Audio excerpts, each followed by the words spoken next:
OMG, Kim Chu.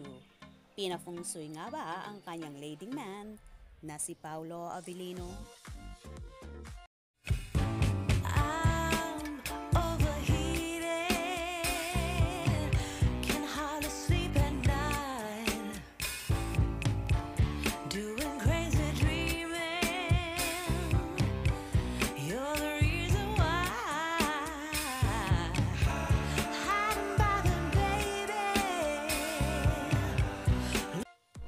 Sa naging latest vlog ni Kim Chu sa kanyang YouTube channel.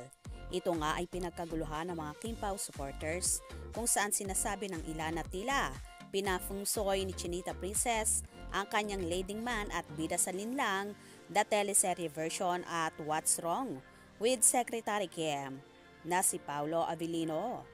Ayon nga sa Feng Shui Master ay compatible daw ang mga signs na horse at dragon, kung saan si Kimi ay isa horse ang year, April 19, 1990, ipinanganak ang dalaga.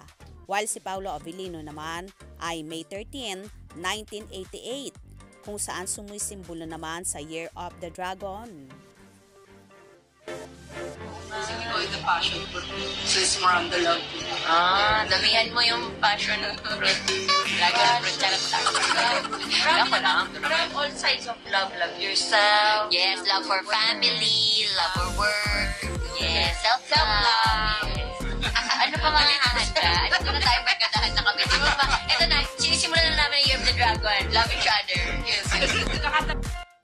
Pinagkaguluhan nga ng mga fanay ang naturang video na yon ni Kim at nang uurot na tila tingnan niya sa Feng Shui Master kung totoong compatible sila ni Paolo.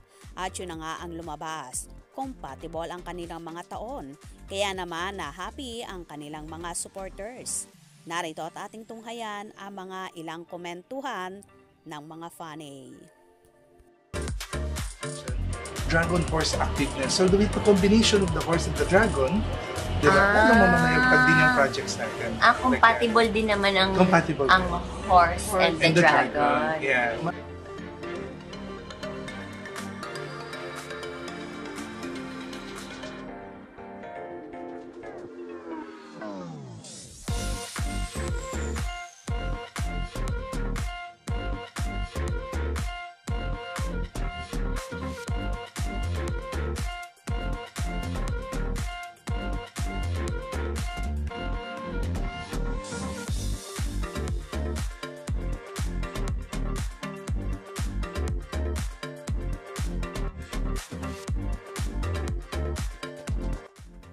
Wow!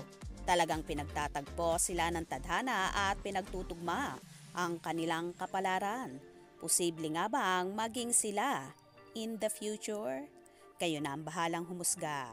Kaya naman tumutok at wag na wag pahuhuli sa mga maiinit na kaganapan. Anong inyong magiging reaction sa bidyong ito? Comment below.